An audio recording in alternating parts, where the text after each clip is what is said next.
Poppin' with y'all, man. Big Aces, Fo Sweezy, and this bitch. You already know. Look, today I'm gonna be showing y'all how to use Ripchord. If you don't know what Ripchord is, it's just like it's a chord generator, right? You press a note and it play a chord. Simple, simple, simple. I've been using this plugin for like years now. And I be making crazy shit with it. So I'm gonna show y'all how I set it up and how I use it. And of course, you could take what I do and implement it in your workflow. Ain't nothing wrong with that. You don't got to do exactly how I do it. And this is only for FL Studio. I don't know how to like set this plugin up in different DAWs, so I just want to throw that out there. But if you learn something, hit the like button, subscribe. Got more bangers coming soon. So without further ado, let's go ahead and get into it. First thing you want to do, open up Ripchord. All right. So right now we just like setting it up. So open up Ripchord. You can open up whatever VST. Like I'm gonna use let's do Purity, right? So first thing, you want to go up here to this little wrench, or not wrench, but gear looking icon. Click that, go to plugin options, come down to output port, route that to 0. All right, halfway there. So now you want to open up your other VST that you're gonna use the sound from and do the same thing, but go to input port and route that one to 0. They both have to be on the same number or it's not gonna work. So once you got that set up, you can really come back here and you could go ahead and pick a sound.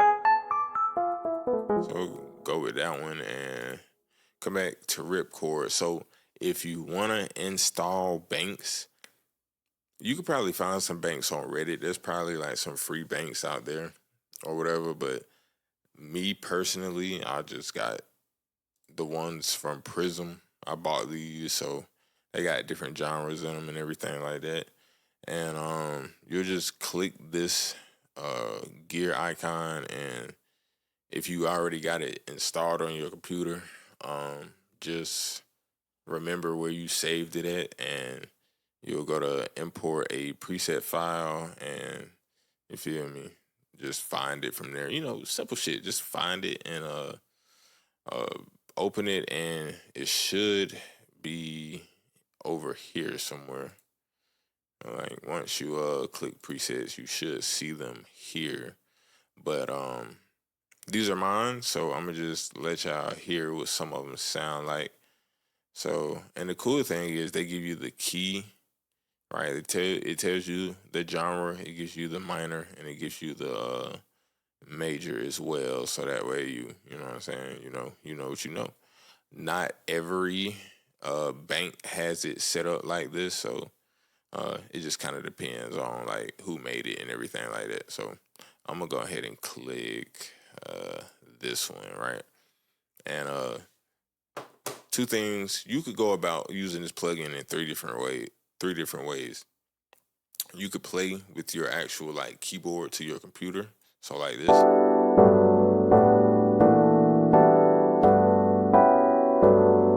You could do that. You could use a MIDI keyboard, which I got a MIDI down here.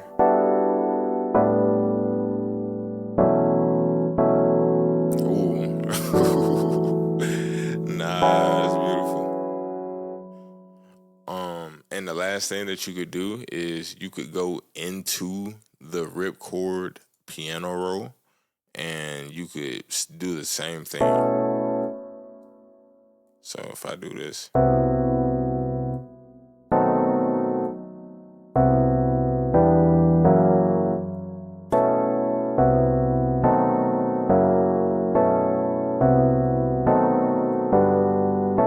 You feel me? Like you could get really creative with this, like, and remember it's playing a whole chord. Now, the cool thing about this is that you could turn all of this. So say like I got a chord progression here, right? You can actually get the MIDI from this, so you don't have to You don't have to do it this way, and I'm gonna show y'all how to get the MIDI from it.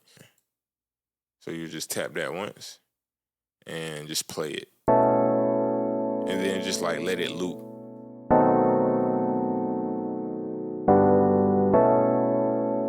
All right, then you can stop it and take this right here, drag it, click it, and drag it, and you can throw that into the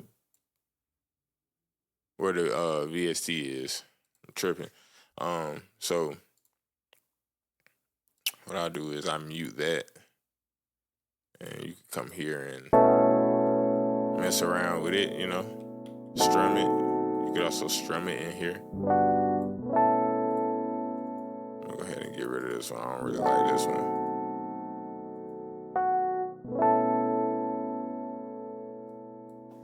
And you could even do stuff like this.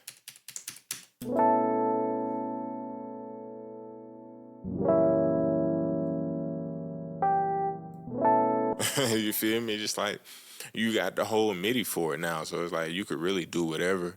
And another thing that I do is I always look at what the scale is, so like B minor. And I'll actually switch my scale. If you go up here, click. So I'm editing this video and I just realized y'all can't see the drop down menus in FL Studio, and I think it's because my OBS is set up weird. So just bear with me, and yeah, thank y'all for y'all patience. I'll holler at y'all. Go to view, scale highlighting, and go to minor, and then right click on this, and then right click on that, and B minor, and you can see all the notes are in the scale within the highlighted notes, except for this one. But these are like jazz chords, gospel chords, so there are like some notes that are just like, you know, not in the scale. I think the cool thing about Ripchord is when you press the record, you could play for as long as you want, and you know, whenever you stop it, that's when it stops. Like, you know, it's not a limit to how much you can play or anything like that. So if you play for 2 minutes straight, you know what I'm saying, you will have a 2-minute recording. And if you want to just like record it through keyboard and MIDI, you just do the same thing. So record it, and then you could use your MIDI.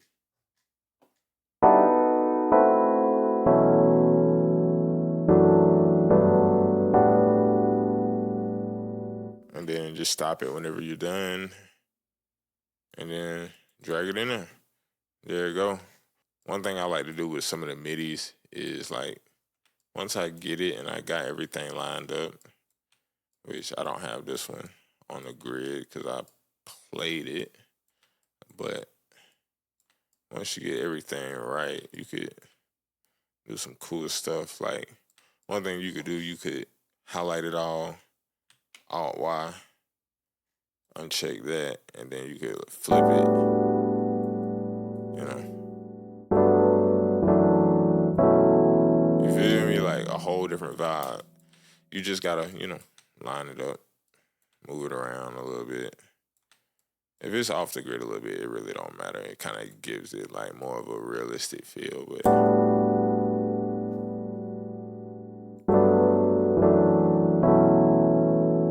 with this plugin, they got different like options in here. I don't know what everything does, but like these three, I'm not sure what they do, but they probably do something similar to what's over here. I'm not really sure, but I know for a fact this one is like a strum tool. So if you turn it up, it'll strum it. Turn it all the way up.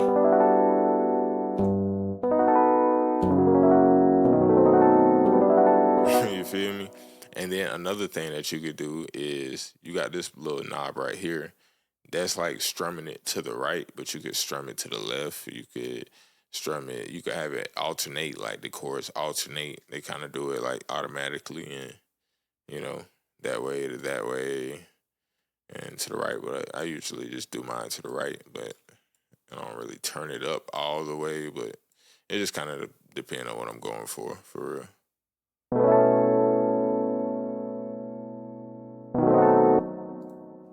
So, as far as the presets go, like I recommend Prisms. You might be able to find these for the free out there, but I recommend just going ahead and buying one, but maybe buy one or two, and then like you're pretty much set. Then they're really not that expensive to come across the banks. I think Ripchord, the plugin is free, if I'm not mistaken. The plugin might be free, or it might cost. If it costs something, it don't really cost that much. But yeah, that's pretty much it for Ripchord, though. It's not, it's a simple plugin. It's a chord generator. It does as advertised. So, but now that's gonna wrap it up, though. Y'all be sure to hit that like button if you learned something, or if y'all know something about the plugin that I don't know about. Shit, let me know in the comment section. I'm always willing to learn. But anyways, thanks for watching. My name is Aces for Sweezy. I'll catch y'all in the next one.